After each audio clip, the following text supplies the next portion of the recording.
మనసు ఉంటే సాధ్యమే అంటూ ఉన్నారు చంద్రబాబు నాయుడు. P4 పేదరికంపై ఒక అస్త్రం అంటూ ఉన్నారు. సార్, మనసు ఉంటే సరిపోతుందా, పేదరికం పోతుందా? చంద్రబాబు ఆర్థిక సిద్ధాంతం అండ్ ఆర్థిక విధానం పేదరికాన్ని నిర్మూలించడంలో పనిచేస్తుందా? నేనేమి అనను దీనికి. ఎందుకంటే నేనంటే ట్రోల్స్ మీద పడతారు. కానీ రాధాకృష్ణ ఏబిఎన్ రాధాకృష్ణ అయితే టీడీపీ వాళ్ళు బహుశా ట్రోల్ చేయరు. ఎందుకంటే ఆయన జగన్ పైన నిరంతరం తెలుగుదేశం కన్నా ఎక్కువ పోరాడే వ్యక్తి. జగన్ పై పోరాటంలో రాధాకృష్ణ నిబద్ధతను ఎవరూ ప్రశ్నించలేరు. అంత కమిటెడ్ పర్సన్. సో ఆయన ఏమన్నాడు? తలమాసిన సలహా, దిక్కుమాలిన ఆలోచన. చంద్రబాబు నాయుడు అధికారంలోకి వచ్చినప్పుడల్లా ఇలాంటి దిక్కుమాలిన ఆలోచనలు ఎవడోడు చెప్తాడు, పాటిస్తాడు. భ్రష్టు పట్టిస్తుంది ప్రభుత్వాన్ని. P4 పిచ్చిలో చంద్రబాబు. అది హెడ్లైన్. ఆంధ్రజ్యోతిలో page 1 headline. Weekend comment with RK అని కొట్టండి, యూట్యూబ్లో వస్తుంది. దానికి తమ్నైల్ కూడా అదే. P4 పిచ్చిలో చంద్రబాబు. పిచ్చి, దిక్కుమాలిన, తలమాసిన, భ్రష్టు పట్టిన. ఈ పదాలు వేరే వాళ్ళు వాడితే ఇప్పటికీ ఆంధ్రప్రదేశ్ పోలీస్ వచ్చేస్తుంది, తెలంగాణలో వచ్చేస్తుంది. కానీ ఈ పదాలు వాడింది ఏబిఎన్ రాధాకృష్ణ. సో బహుశా ఏబిఎన్ రాధాకృష్ణ వాడానని చెప్పితే కూడా కోపం రావచ్చు. కానీ ఏం చేయగలం, చెప్పింది నిజమే కదా. సో రాధాకృష్ణ చెప్పకపోతేనైతే రాధాకృష్ణ చెప్పిందని అనను కదా. నేనైతే ఆ పదాలు ఎప్పుడూ వాడలేదు. ఆ స్థాయిలో P4ను విమర్శించలేదు కూడా. విమర్శించడం న్యాయమని కూడా నేను అనుకోను. సో P4 అదేదో తప్పుడు పథకం అని నేను అన్నాను. ఇదే మంచి ఆలోచన, అనుమానం లేదు. సమాజంలో అసమానతలు ఉన్నాయి. సంపన్నులు ఉన్నారు, పేదవాళ్ళు ఉన్నారు. సంపన్నులలో అందరూ దాతృత్వాన్ని ప్రదర్శించరు. స్వచ్ఛందంగా కొంతమంది దాతృత్వాన్ని ప్రదర్శించి పేదలకు సహకరించవచ్చు. ఎందుకంటే భారతీయ సంస్కృతిలోనే దానము అనే యొక్క విశిష్టమైనటువంటి అంశం ఉంది కనుక. కానీ ఆచరణలో మనకు తెలుసు పేదలు ఎంతమంది ఉన్నారు, సంపన్నులు ఎంతమంది ఉన్నారు, సంపన్నుల్లో ఎంతమందికి దాతృత్వం ఉంటుంది. మీకు ఆ మధ్య ఒక రైటర్ చాలా ఆసక్తిగా కంపేర్ చేశాడు. ఆర్మీకి బిజినెస్కు తేడా ఏంటి అని. సైన్యము వ్యాపారము తేడా ఏంటి. సైన్యమేమో తనకు నష్టం కలుగుతున్నా కూడా ఇతరుల కొరకు త్యాగం చేస్తాడు. ఇప్పుడు సైనికుడు ఏం చేస్తాడు? శత్రువులు బుల్లెట్లు ప్రయోగిస్తున్నా, తన ప్రాణాలు పోతాయని తెలిసినా తన కొలీగ్స్ను కాపాడటానికి ముందుకే ఉరుకుతాడు తప్ప వెనక్కిపోడు. కానీ వ్యాపారంలో తన ప్రయోజనాల కోసం అవసరమైతే కొంతమంది అయినా పక్కవాడి ప్రయోజనాలు కూడా దెబ్బతీస్తాడు. అందరని నేను అన్నాను, అందరూ అలా వ్యాపారం చేస్తారని నేను ఎప్పుడు అన్నాను. అంటే ఆర్మీలోమో పక్కవాడి ప్రాణాల కోసం తాను త్యాగం చేస్తే తన ప్రయోజనాల కొరకు పక్కవాడిని త్యాగం చేయిస్తారు వ్యాపారం అని ఒక కంపారిజన్ చదివాను నేను. ఒక ఆథర్ చెప్పాడు. అందువల్ల దాతృత్వము సంపన్నులందరికీ ఉండదు. సో సంపన్నులందరికీ దాతృత్వాన్ని ప్రభుత్వం ఆదేశించి క్రియేట్ చేయరాదు. ప్రభుత్వం అలాంటి గతంలో చేసిన ప్రయత్నాలు సక్సెస్ కాలేదు. కార్పొరేట్ సోషల్ రెస్పాన్సిబిలిటీ CSR అని ఒక చట్టమే చేసి తమ లాభాల్లో 2% మీరు పేదలకు సమాజ అభివృద్ధికి కేటాయించాలంటే ఎన్ని కంపెనీలు హానెస్ట్గా చేస్తున్నాయి మనందరికీ తెలుసు. దాన్ని ఎలా మ్యానిపులేట్ చేస్తారు.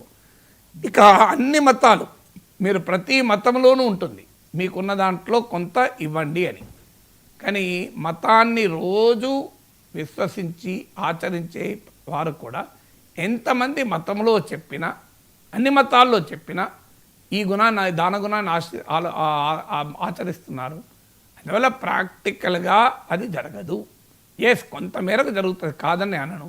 ఆ మేరకు మనకు ఉపయోగమే. అందుకే అది తలమాసిన సలహా కాదు, అది దిక్కుమాలిన ఆలోచన కాదు, అది భ్రష్టు పట్టించే పని అయితే కాదు, అది పిచ్చి పట్టడం అయితే కాదు. అంతవరకు గ్యారంటీ.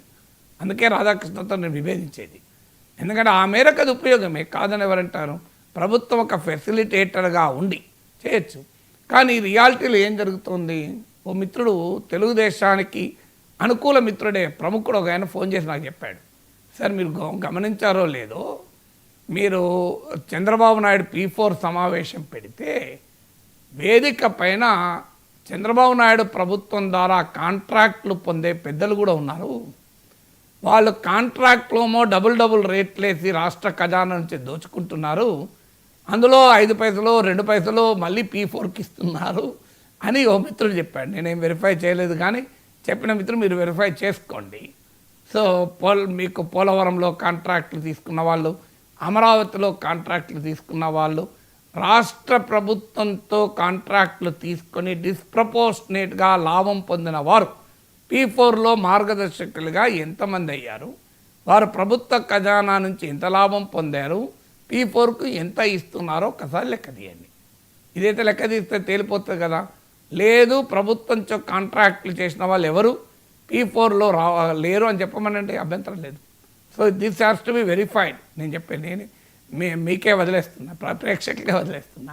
ఇక ఏబిఎన్ రాధాకృష్ణ తన విశ్లేషణలో చెప్పాడు, కొన్ని సందర్భాల్లోనైతే మార్గదర్శకుల కన్నా బంగారు కుటుంబాలకే ఎక్కువ వస్తున్నాయని.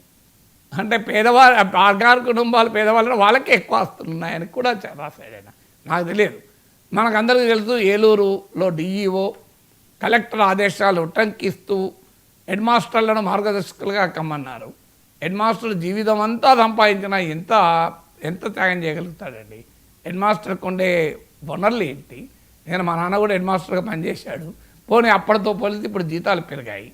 ఎంత పెరిగినా హెడ్ మాస్టర్ ఎంత త్యాగం చేయగలుగుతాడు? ఆఖరికి సాలూరు మున్సిపాలిటీలో అయితే అంగన్వాడీలు కూడా మార్గదర్శకులు కమ్మన్నారు. అంగన్వాడీలు ఏం చేయగలుగుతారు పాపం? వాళ్ళే బంగారు కుటుంబాలు కావాలి. సో ఇవన్నీ పోనీ కొన్ని అబరేషన్స్, ప్రతి పథకంలో కూడా కొన్ని లోపాలు ఉంటాయి. దాన్ని మనం సీరియస్గా ఏబిఎన్ రాధాకృష్ణ తీసుకోవచ్చు, కానీ నాగేశ్వర్ తీసుకోడు. ఎందుకంటే ఏ పథకంలోనే ఇలాంటి లోపాలు ఉంటాయి. ఈవెన్ అమెరికాలో కూడా ఫుడ్ కూపన్లు BMW కార్లో వచ్చి తీసుకుపోయే వాళ్ళు ఉంటారని నేను చదివాను. సో అందువల్ల ఎక్కడైనా మిస్యూజ్ ఉంటుంది. P4లో కూడా మిస్యూజ్ ఉండొచ్చు, కాదని నేను అంటలేను. కానీ ప్రాక్టికల్గా పేదలు ఎంతమంది? ఇప్పటికే 20 లక్షల కుటుంబాలను ఐడెంటిఫై చేశారు. వారికి ఎంత మేరకు P4 ద్వారా రావచ్చు? మరి ప్రపంచంలో ఎక్కడైనా దాతృత్వం, చారిటీ ద్వారా పేదరికం పోయిన ఒక్క కంట్రీ పేరు చెప్పండి, సింగిల్ నేషన్. ఇప్పుడు పావర్టీ పైన నేను కూడా చాలా టెండూల్కర్ కమిటీ రిపోర్ట్ నుంచి మొదలుకొని అనేక కమిటీల రిపోర్ట్లు చదివాను. ప్రపంచవ్యాప్తంగా పావర్టీని ఎలా ఎదుర్కొన్నారు అని డెవలప్మెంట్ ఎకనామిక్స్లో పావర్టీ ఎలివియేషన్ అనేది ఒక ముఖ్యమైన అంశం. డెవలప్మెంట్ ఎకనామిక్స్లో పేదరిక నిర్మూలన అనేది ఒక ముఖ్యమైన అంశం. పేదరిక నిర్మూలనకు ఏమి చేస్తే అవుతుంది?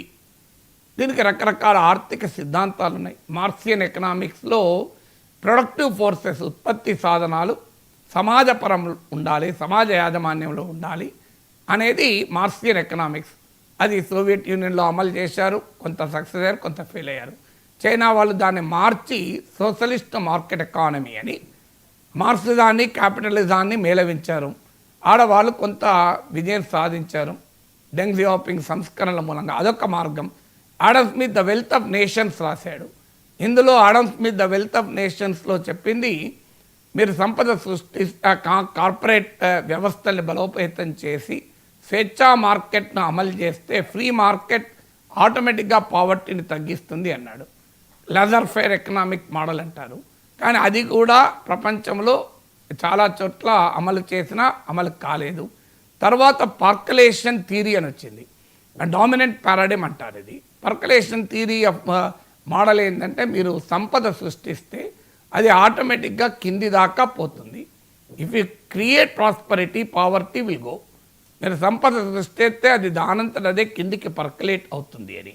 దీన్ని ప్రశ్నిస్తూ United Nations development programme UNDP, అలాగే అమర్త్య సేన్ లాంటి అర్థశాస్త్రవేత్తలు ఇది కాదు అన్నారు. UNDP ఏమన్నదంటే, if you create growth will automatically percolate and remove poverty.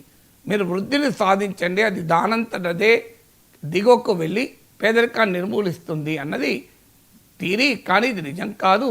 You remove poverty, it will automatically generate growth అని సరిగ్గా డామినెంట్ పారాడిమ్కు వ్యతిరేకంగా ఒక కొత్త మోడల్, ఎకనామిక్ మోడల్ను UNDP హ్యూమన్ డెవలప్మెంట్ రిపోర్ట్ ప్రవేశపెట్టింది.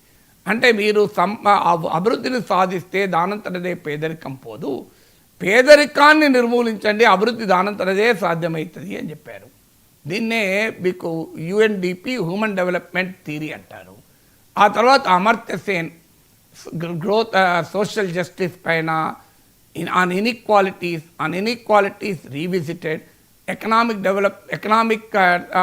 డెవలప్మెంట్ అండ్ సోషల్ డెవలప్మెంట్ పైన పొలిటికల్ ఎకానమీ ఆఫ్ హంగర్ అని, hunger and public action అని, ఇలా అమర్త్య సేన్ చాలా పుస్తకాలు రాశాడు. మీకు అమర్త్య సేన్ ఇదే ఎకానమిస్ట్ బేస్డ్ ఆన్ పావర్టీ. ఆయన డెవలప్మెంట్ ఎకనామిక్స్లో ఒక గొప్ప అర్థశాస్త్రవేత్త కనుక ఆయన నోబెల్ బహుమతి ఇచ్చాడు.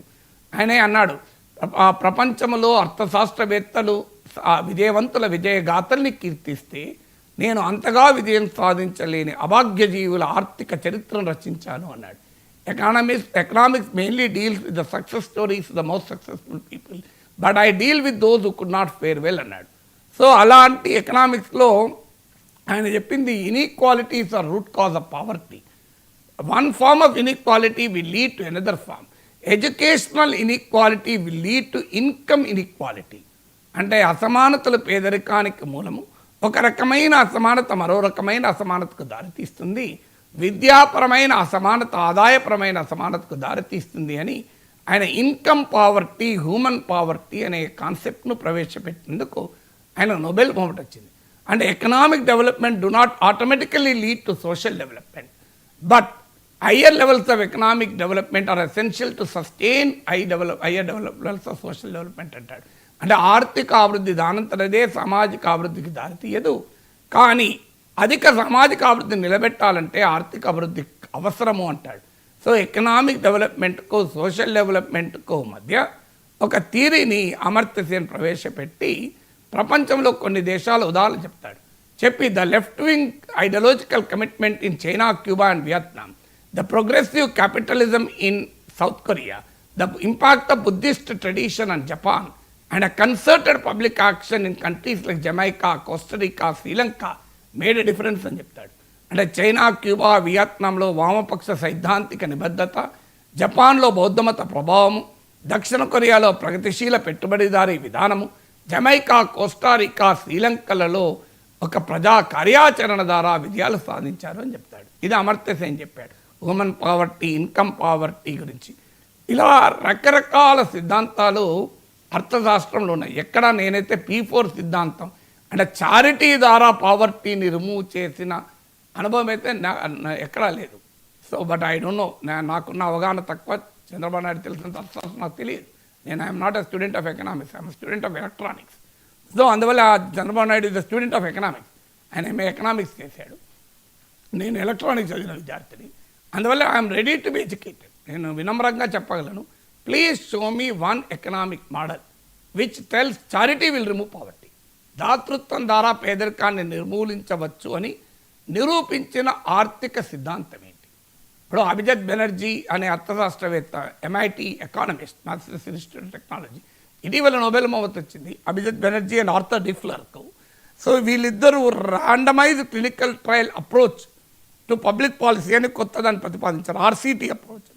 అంటే ఒక ప్రభుత్వ విధానం సరైందా కాదా అనటానికి ఒక ఔషధాన్ని తయారు చేసినప్పుడు ఏ రకంగానైతే ర్యాండమైజ్ క్లినికల్ ట్రయల్స్ జరిపి నిరూపిస్తామో, పబ్లిక్ పాలసీ కూడా ర్యాండమైజ్ క్లినికల్ ట్రయల్స్ ద్వారా నిరూపించబడాలి అంటారు అని ఆయన రాజస్థాన్లో ప్రయోగం చేస్తారు. ఇమ్యూనైజేషన్ ప్రోగ్రాం పెడతారు, టీకాలు ఇచ్చేది. టీకాలు ఇవ్వడం ద్వారా బిడ్డల ఆరోగ్యానికి మంచిదని అందరికీ తెలుసు. కానీ అప్పుడు కొంతమంది మహిళలు ముందుకు వస్తారు. తర్వాత మీరు కనుక మీ బిడ్డలకు టీకా ఇస్తే మీకు ఒక 2 కిలోల కందిపప్పు ఇస్తాం అని ఒక ప్రకటిస్తారు. దాంతో ఎక్కువ మంది మహిళలు బిడ్డలు తీసుకొని వస్తారు. అప్పుడు ఆయన చెప్తాడు, ఈ 2 కిలోల కందిపప్పు ఇవ్వడం అనేది ఒక యూస్ఫుల్ పబ్లిక్ పాలసీ ఇంటర్వెన్షన్, ఎందుకంటే అది ఒక సామాజికంగా ఉపయోగపడే ఇమ్యునైజేషన్ కార్యక్రమానికి ఉపయోగపడుతుంది అని RCT ఉదాహరణ చెప్తాడు. మీరు ఎక్కడ చంద్రబాబు నాయుడు P4ను ర్యాండమైజ్ క్లినికల్ ట్రయల్ జరిపి RCT ద్వారా పేదరికాన్ని నిర్మూలించిన ఉదాహరణలు ఉన్నాయా? సో అందువల్ల ఇప్పుడు ఇన్ని ఎకనామిక్ మోడల్స్, నేను మార్క్సియన్ సోషలిస్ట్ ఎకనామీ చెప్పాను, Deng Xiaoping socialist market economy చెప్పాను, Adam Smith wealth of nation చెప్పాను, డామినెంట్ పారాడిమ్ చెప్పాను, పర్కలేషన్ థియరీ చెప్పాను, హ్యూమన్ డెవలప్మెంట్ అప్రోచ్ చెప్పాను, economic development and social development and inequalities and poverty అని Amartya Sen theory చెప్పాను, human poverty, income poverty theory చెప్పాను, randomize clinical trials approach Abhijit Banerjee theory కూడా చెప్పాను. So ఎక్కడ నాకైతే ఈ చారిటీ ద్వారా, దాతృత్వం ద్వారా పేదరికం నిర్మూలించబడుతుంది, పేదలకు ఉపయోగపడుతుంది కాదని ఎవరన్నా. అందుకే నేను స్టార్టింగ్లో చెప్పాను, రాధాకృష్ణ అన్నట్టు దీన్ని దిక్కుమాలిన ఆలోచన అన్నాను. నేను ఎట్టి పరిస్థితుల్లో దిక్కుమాలిన ఆలోచన కాదు. ఇది తలమాసిన సలహా అనను, ఇది భ్రష్టు పట్టించిన ఐడియా అనను. ఎందుకంటే ఎందుకు అనను అంటే దాని ప్రయోజనం ఉంది. సో చంద్రబాబు నాయుడు ఒక మంచి పథకాన్ని ముందు పెట్టాడు, సమాజానికి అది అవసరము, అందువల్ల చంద్రబాబు నాయుడు దానికి అభినందించాల్సిందే. ఎందుకంటే దాన్ని తలమాసిన సలహా ఎందుకు అనాలి? సో ఒక సమాజంలో దాతృత్వాన్ని రాష్ట్ర ముఖ్యమంత్రి ప్రోత్సహిస్తే అది అభ్యంతరం ఎందుకు చెప్పాలండి? కానీ దాని ద్వారానే పేదరికం పోతుంది అంటే నేను అంగీకరించాను. ఇక international relations and geo political issues విషయానికి వస్తే చైనా విదేశాంగ మంత్రి వాంగ్ యీ భారత్లో పర్యటిస్తూ ఉన్నారు. నిన్న ప్రధాని మోదీతో కూడా భేటీ అయ్యారు. సార్, ఈ భేటీ తర్వాత మోదీ ఒక ట్వీట్ చేశారు సార్, చైనా భారత్ బంధం బలపడుతోంది, చైనాతో మైత్రి ప్రపంచానికే శాంతి అంటూ ఉన్నారు.